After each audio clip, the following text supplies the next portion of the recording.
Hey y'all, how you doing? I'm Clark, and this is the New Age Swordsman. Welcome to the first ever installment. I hope you enjoy it.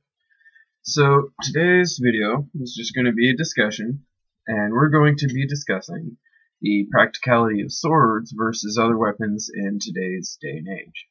So the very first question that we have to answer there is, are swords practical in the modern day for self-defense? The simple answer is no, they're not. That boils down to the historical design, the standard set blade, with the hilt and the tang and all that good stuff. That traditional design is no longer practical, mainly because of its historical practicality, which it was designed for. That being, it was a status symbol. Knights nobility would carry it back when swords were more difficult to come across and harder to make. Then, with the accessibility of resources, it continued to be a status symbol for higher ups because they would have nicer swords than the men than the common soldier. So, swords used to be a huge status symbol. Today's day and age, we don't really care anymore. Any common Joe can pick up a sword for pretty cheap. So, not much of a status symbol, not very practical for that.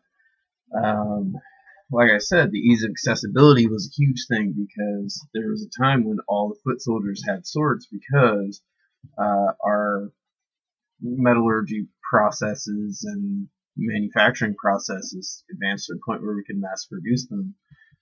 So it became basically the standard sidearm, but full of pistols and whatnot. So swords were really so popular because of their ease of accessibility. Today that still stands, where swords are still super accessible, though to find decent sword, which isn't, a complete rip-off, is a little trickier, especially when you're buying it online or something. So that bit of practicality still stands. The next reason that swords were so practical throughout the ages is they were lethal. Very, very lethal. Especially in the hands of somebody who knew how to do it. Who knew how to use them. So, even in Japan, it used to be commonplace for samurais to test out their new swords by killing people. So, swords were very sought after because of their lethal capacity. Today's day and age, if you were to use a sword in that same manner, you'd end up going to prison. So the lethality of a traditional sword is not very practical anymore. And lastly, the needs of the practical needs of swords in today's day and age is very different. We don't need something that's going to kill someone if we have to use it on them. We want something that's going to stop them. Because in today's day and age, if you use excessive force, even for self-defense purposes, you can still end up getting in a lot of trouble and still have a lot of issues because of it. So it's best to have a weapon that's not going to kill them. So, okay, we should take out the sharp edge, maybe take away the pointy tip, make sure it can't, stab someone in the chest or, decapitate them, something like that. Don't want that to happen. So, taking some of these things into consideration, in today's day and age, it's not quite so practical to walk around with a full, sometimes 3+ foot long sword attached to your hip, especially if you're going to the grocery store or a crowded office or something like that. It's definitely going to get in the way. It's going to run into stuff. So maybe adjusting the design so it's collapsible or retractable, something like that, might be beneficial. But continuing on, so we've established that swords as they are not very practical in today's age. But what about the practicality of something else that is carried commonly today? Guns, firearms in general. Um, are they are guns more practical than swords in today's day and age for self-defense? No. So guns have a lot of the same issues as traditional swords do, actually. Well, a couple of same issues anyway. The so they're so popular because of the ease of accessibility and their stopping power. That's it.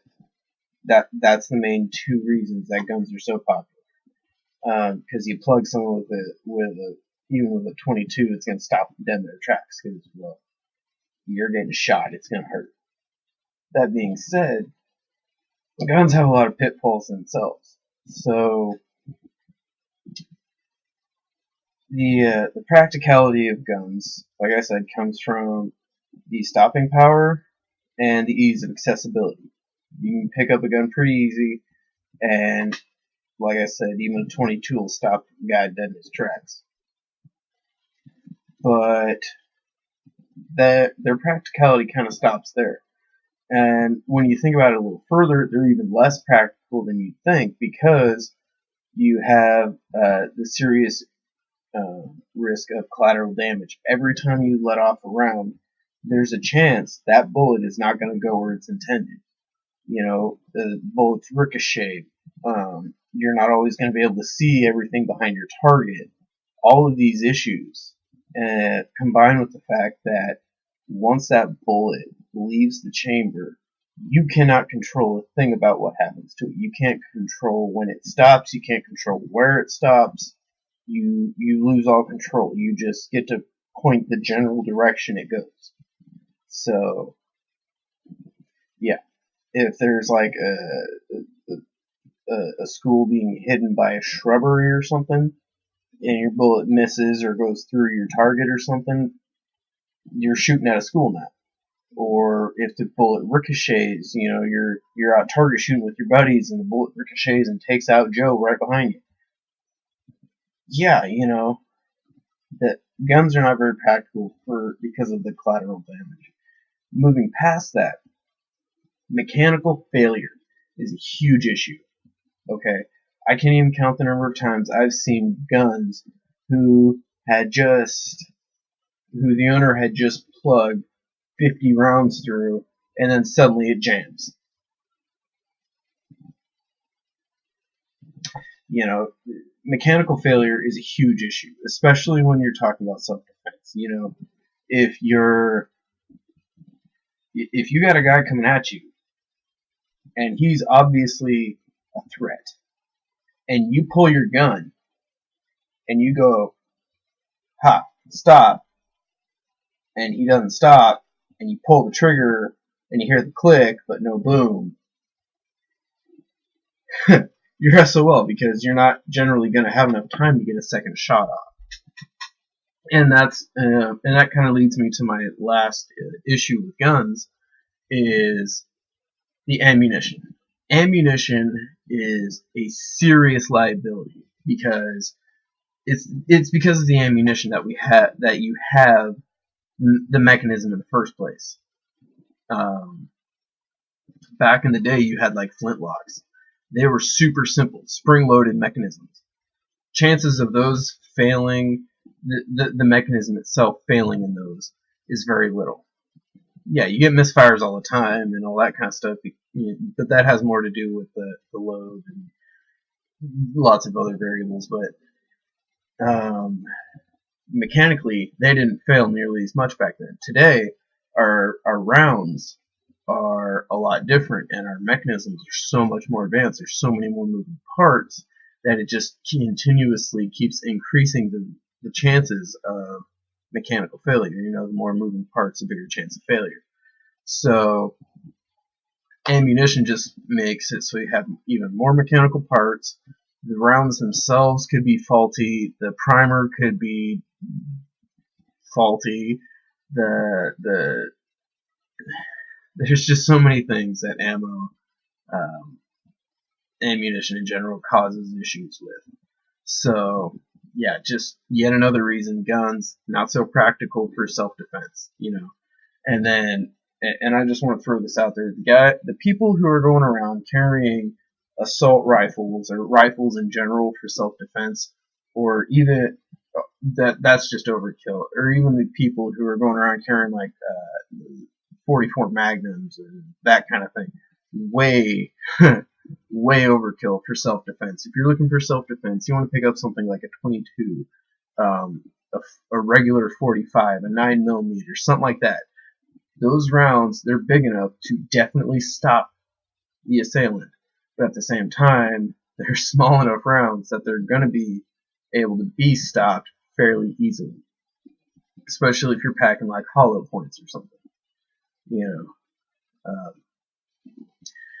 Let's move on from guns. We've pretty well beat that dead horse. So moving on to other self-defense weapons. What are the good ones and the bad ones? So anything electronic, such as tasers or the stun guns or whatever.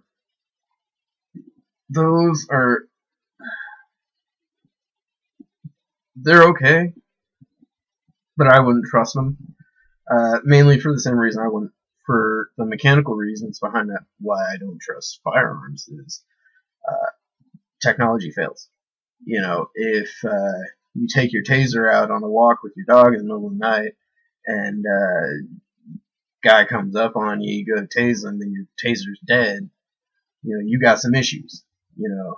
If you have one of those stun guns and guys coming after you or chasing you or something, you go to plug him with the stun gun and you miss. You're SOL. So those ones not so great, personally. But things like the telescoping batons, I love those. I got one for my fiance. Those are great. They're heavy. They hit hard. Um, you you can't really go wrong with a good old fashioned steel baton. So yeah, stuff like that, really good. No mechanical things, no electricity involved, none of that. Just a good old fashioned stick, basically, is my preference. Even if it's made out of metal or whatever. You get the idea. Are stuff like tasers, batons, and the like, are those practical in today's day and age? Or are they more practical, I should say, than the traditional sword? Absolutely. They're more cost effective. You can replace them easier. Maintenance is virtually non-existent for a lot of them. If you pick up some mace, that's super effective. At that point, you just got to make sure that you don't let it run out, and even if you do, you make sure you have a backup one on you. And that's another thing. You should always carry a backup of everything when you're carrying for self-defense. That should be your number one rule. But yeah, so I would definitely say things like batons, tasers, stun guns, all of these modern day self-defense implements, tools, whatever you want to call them, they're all definitely more practical for self-defense in today's day than traditional swords. But with some design changes and whatnot on the most fundamental level, swords could actually become a very, very, very practical weapon in today's day and age. And they could actually make a huge recurrence as far as self-defense purposes go, because that's what they were mainly intended for in the first place, was to protect their owner. Swords are not super offensive. You don't have enough range to be super offensive. You don't have enough power behind them to be really effective against any number of people. So when it comes to swordsmanship, your best bet is to practice, and then the practicality comes when you learn when not to use it, really. Because if, yeah, I've been trashing guns and whatnot here, but if I have a sword and someone's coming up on me with a gun, you best believe I'm not drawing that sword, because that's just asking to get myself shot. So, practicality comes from, first, making sure that your weapon is designed for the scenario you're going into, and then two, your practicality comes from the ability of skill that you have with that said weapon. So here's some things to think about. Hope I gave you, hope I at least entertained you for the last 15, 16 minutes or so. Feel free to leave a like, comment down below. Subscribe if you like it. I'm going to be uploading every Friday at roughly 11 a.m. So look out for that. Hope to see you next time.